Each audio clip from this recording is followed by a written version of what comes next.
Voilà, je m'appelle Marc Alévi et dans le cadre d'une série sur les sciences de la complexité, je voudrais vous parler aujourd'hui de cette propriété des systèmes complexes ou des processus complexes qui est cruciale, qui est énorme, qui est fabuleusement magique. Ça s'appelle l'émergence.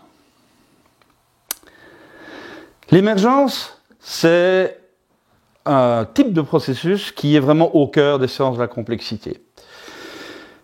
Je vais commencer par vous donner un exemple qui est très connu des physiciens depuis très très longtemps et qui a été un des points de départ du travail de mon maître Ilya Prigogine, qui était prix Nobel en 1977, qui a récompensé d'ailleurs ses travaux sur la complexité.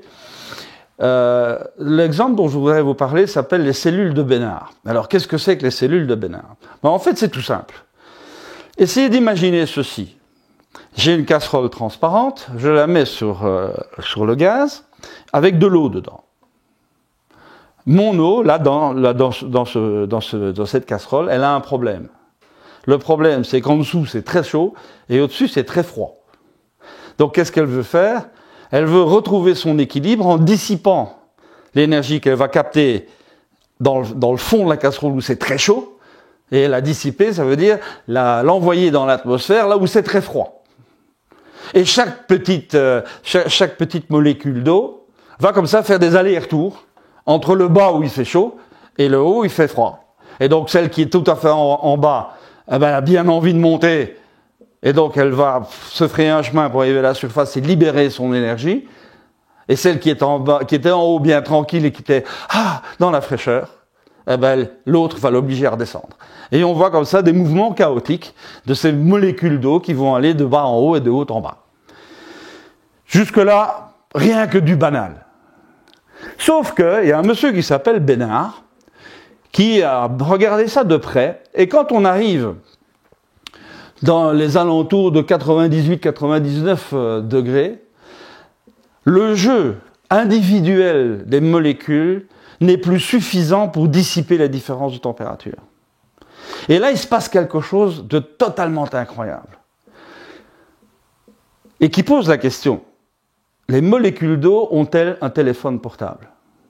Parce que, miraculeusement, à un moment donné, elles vont se coordonner. Elles vont trouver un système qui permet de dissiper beaucoup plus vite une beaucoup plus grande quantité d'énergie. Et pour ça, elles vont circuler ensemble dans des cellules collectives, qui permettent d'augmenter de très très loin le rendement de la dissipation d'énergie.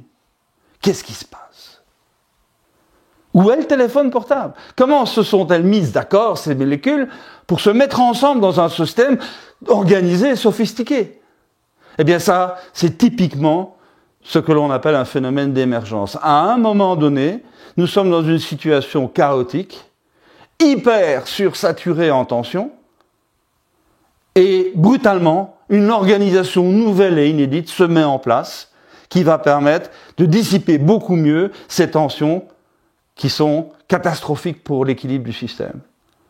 Et donc on a là un système de régulation, un système d'autopoïèse, un système d'auto-organisation qui se met en place et qui a été étudié, disons, depuis les années 1950 à peu près.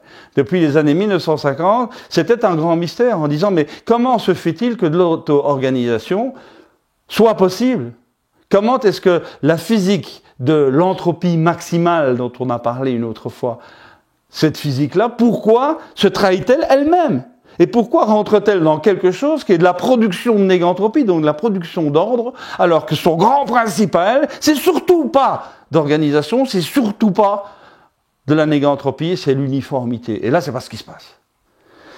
Donc, cellule de Bénard, c'est le plus bel exemple, le mieux connu de ces auto-organisations, sur lequel, je répète, Ilya Prigogine a énormément travaillé. Et il faut maintenant commencer à regarder le monde, l'histoire du monde, l'histoire de l'univers, avec un peu de recul, se dit, mais dans le fond, il ne se passe que ça. Depuis le début de l'univers, il y a systématiquement des sauts de complexité par émergence. Le Big Bang, même ceux qui n'ont pas fait beaucoup d'astrophysique ou de cosmologie, savent que dans une certaine théorie, il y a un Big Bang. À un moment donné, la matière est apparue. À un moment donné, des structures matérielles sont apparues. Elles venaient d'où? Pourquoi ça s'est passé? Ah ben, émergence. Émergence. Ah donc il y avait quelque chose avant? Oui, il y avait quelque chose avant, on ne sait pas trop ce que c'est. Là maintenant on appelle ça la vibration du vide quantique, je passe les détails, c'est pas vraiment important.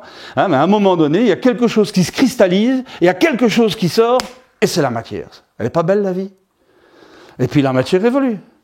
Il y a des tas de lois qui font interagir la matière avec elle-même, des lois gravitationnelles, des lois nucléaires, des lois électromagnétiques, et toute cette matière va commencer à se construire.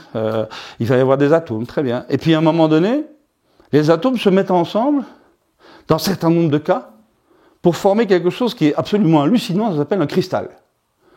Ils vont s'ordonner. Chaque atome, chaque noyau atomique va se mettre au coin d'un polyèdre, et entre les noyaux, on va partager les électrons, et les électrons vont voyager librement à l'intérieur de toutes ces structures. Elle vient d'où cette structure? Émergence. On continue. À un moment donné, dans certaines situations très particulières, on pense aujourd'hui que c'est probablement lié à l'activité volcanique au fond des océans, il y a une espèce de production hallucinante et hallucinée de molécules organiques, des grosses molécules avec surtout du carbone, de l'oxygène, de l'hydrogène et quelques autres. Et ces grosses molécules, il y en a trop. Alors elles commencent à s'organiser, on voit émerger des choses, on voit émerger des vésicules lipidiques qui vont donner le cytoplasme, la membrane cytoplasmique des cellules. Et puis on voit émerger un miracle. C'est la cellule prokaryote, la plus simple. Puis les cellules prokaryotes vont s'installer entre elles, vont interagir entre elles, et hop, elles vont finalement fusionner et donner une cellule eucaryote. C'est les cellules qui nous composent. À chaque fois, émergence, émergence, émergence. Et puis les cellules vont se mettre ensemble, former des organismes. Émergence. Et puis les organismes vont commencer à se mettre ensemble pour former des sociétés, avec des échanges d'informations, avec des langages, comme celui des abeilles par exemple. Hein, la danse en 8 pour expliquer à ses congénères à quelle distance et dans quelle direction se trouve la source de pollen ou de nectar qu'elle a trouvé. Ah ben, c'est un langage. Il ne peut pas y avoir de société organisée sans langage. Oh, mystère. Non, émergence. Etc., etc. Donc ce qu'on peut voir, c'est que tout au fil de l'histoire de l'univers, nous sommes confrontés à des sauts de complexité qui sont à chaque fois un gros phénomène d'émergence. Imprévisible. Qui aurait pu prévoir qu'une cellule eucaryote puisse sortir de cette espèce de magma boueux qu'il y a au fond des océans près d'une source volcanique? Qui aurait pu le prévoir? Donc on est bien dans quelque chose qui est tout à fait surprenant. Et que nous vivons aujourd'hui. Alors, moi ce que je pense, c'est que ce phénomène d'émergence, il faut que nous le comprenions bien. Il y a des conditions pour que ça se passe. Première condition, c'est qu'il faut être dans une situation où les tensions sont énormes. C'est pas quand tout est calme qu'on va inventer l'eau chaude. On commence à se poser un problème et à y réfléchir de manière complexe au moment où il y a vraiment d'énormes problèmes de tension qui sont existants entre les différents éléments qui interagissent entre eux. Et ces tensions, il faut bien les évacuer quelque part. Et c'est à ce moment-là que la nature devient intelligente. C'est à ce moment-là où elle fait par essai-erreur, parce que c'est pas déterminé tout ça, c'est pas écrit dans un grand livre quelque part. Par essai-erreur, elle fait des combinaisons. La plupart, évidemment, avortent. La plupart, évidemment, sont stériles. Et puis, il y en a une qui marche. Ah! Mais une fois qu'elle marche, ça, c'est bon. Parce qu'à ce moment-là, elle va dupliquer. Et ce qui était un coup de chance va très vite devenir 1 million d'individus.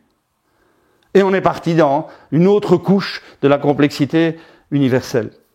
Et donc, on a là quelque chose qui est, il faut bien le rappeler, un saut de complexité, et un phénomène imprévisible. Je donne juste un petit exemple, 2 petits exemples de la notion d'émergence et de propriété émergente.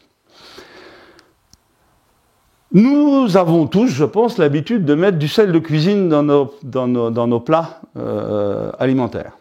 Sel de cuisine, pour ceux qui ont fait encore un peu de chimie ou s'en souviennent, c'est du NaCl, c'est-à-dire du chlorure de sodium. C'est fait avec deux atomes, un atome de sodium, un atome de chlore. Et la molécule faite par ces deux atomes est quelque chose que nous utilisons tous les jours, qui est un exhausteur de goût qu'on connaît bien, voilà, tout va bien. Sauf que, si on regarde séparément l'atome de sodium et l'atome de chlore, on se rend compte que le sodium est un métal mou, qui est hydrophobe au possible. Ça veut dire quoi? Si je mettais une bassine d'eau dans cette salle et que je prenne le moitié de ma dernière phalange de petits doigts de sodium, je le jette dans l'eau, il n'y a plus de pièces. Il n'y a plus rien, ça explose. Et d'autre part, regardons ce que c'est que le chlore. Le chlore, c'est un biocide incroyable. L'eau de Javel, ça tue tout. Ça tue tout ce qui vit. Donc autrement dit, chaque fois que vous salez vos patates, vous êtes en train d'ingurgiter en même temps un explosif surpuissant et un biocide surpuissant. Et pourtant, il ne se passe rien. Pourquoi? Parce que le sel, c'est une molécule qui a transformé les propriétés des atomes constitutifs en une nouvelle propriété émergente qui s'appelle le goût salé.